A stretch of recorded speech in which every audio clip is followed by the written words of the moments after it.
Easy English. Battle of Kursk, Part 2. Prior information. The Soviet Union had advance knowledge that the Germans were planning a major offensive in the Kursk region. The Soviet intelligence had been monitoring German communications and had intercepted messages indicating that they were planning a large-scale operation in the area.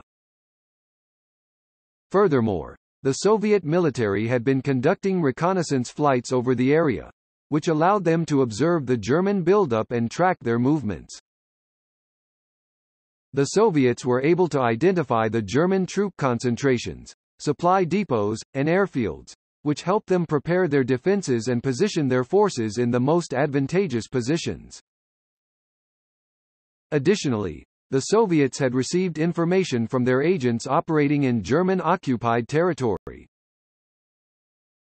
These agents had been able to provide the Soviet military with valuable intelligence about the German plans and movements, which helped the Soviets prepare their defenses and anticipate the German strategy. This intelligence gave them a crucial advantage in preparing their defenses and positioning their forces for the battle. Aerial combat. The aerial combat during the battle began on July 5, 1943, with the German Luftwaffe launching a massive air assault on the Soviet positions, hoping to weaken their defenses and gain an advantage. The Germans deployed a large number of aircraft, including bombers, ground attack planes, and fighter planes. Their goal was to weaken the Soviet defenses and clear the way for their ground troops to advance. The Soviet Air Force was prepared for the attack and quickly scrambled their planes to engage the German aircraft. The Soviet fighters, including the Yak-1, Yak-7, and Lag-3, were able to inflict significant losses on the German planes.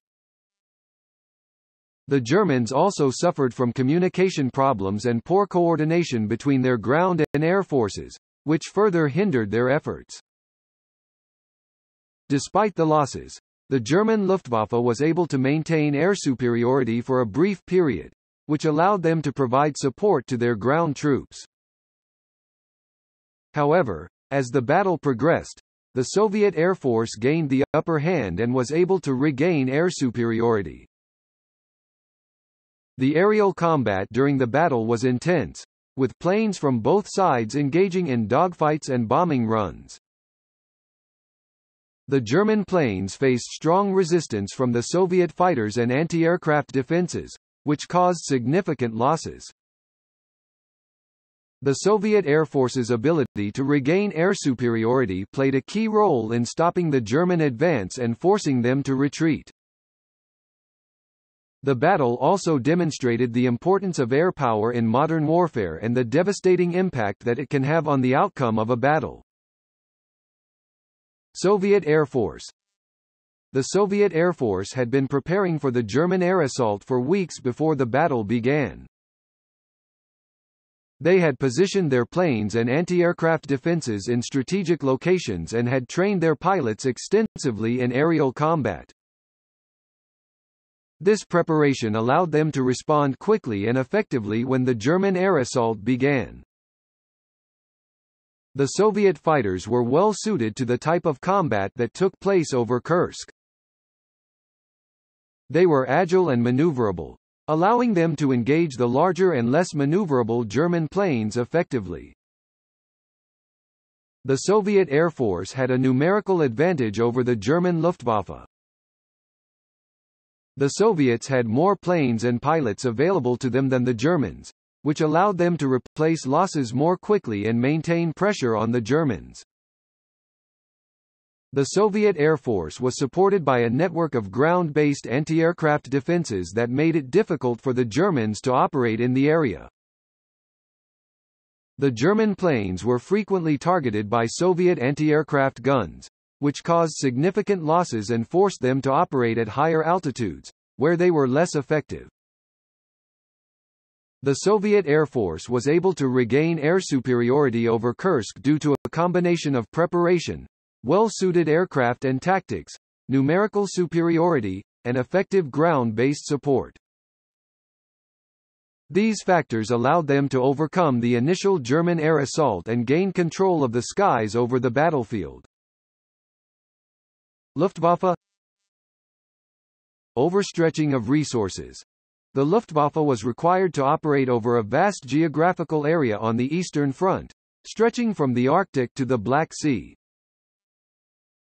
This made it difficult to concentrate their forces in any one area and resulted in a shortage of planes, pilots, and supplies.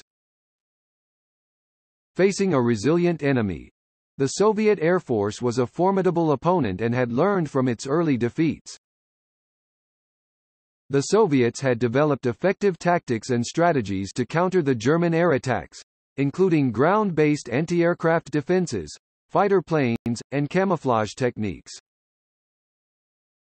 Poor quality of aircraft. The German planes, especially the older models, were often no match for the superior Soviet planes. Loss of experienced pilots. The Luftwaffe suffered significant losses in experienced pilots on the Eastern Front, which made it difficult to maintain the same level of skill and effectiveness. Many of the pilots had been killed or captured, and replacements often lacked the same level of training and experience. The Luftwaffe suffered from a combination of factors that weakened its effectiveness on the Eastern Front.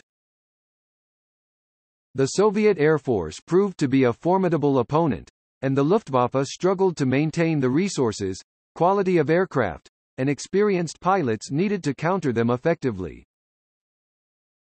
Why German tanks attacked Russian heavy defensed front line directly. The German tanks attacked the heavily defended Soviet front line directly during the Battle of Kursk for a few reasons. Firstly, the German leadership believed that a quick breakthrough of the Soviet front line would be critical to the success of their offensive.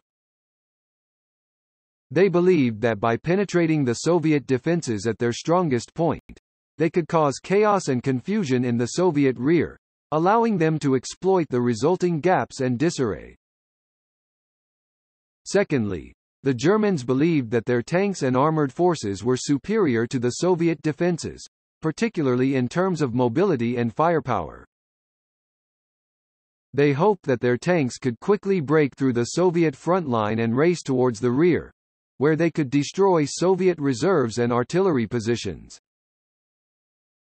Thirdly, the Germans believed that their air power would be able to neutralize the Soviet anti-tank defenses, allowing their tanks to advance more easily. They hoped that their planes could destroy the Soviet anti-tank guns and support their tanks from the air. However, the German strategy ultimately failed due to the strength of the Soviet defenses and the Soviet ability to counter the German tactics. The Soviet defenses were heavily fortified with anti-tank guns, mines, and other obstacles, making it difficult for the German tanks to break through. Additionally, the Soviet Air Force was able to challenge the German air superiority, making it more difficult for the Germans to operate effectively. The German tanks attacked the Soviet heavy defenses directly during the Battle of Kursk in the hopes of quickly penetrating the Soviet front line and exploiting the resulting confusion. However, the strength of the Soviet defenses and their ability to counter the German tactics ultimately prevented the Germans from achieving their objectives. Thank you for watching. If you don't mind, please subscribe to this channel.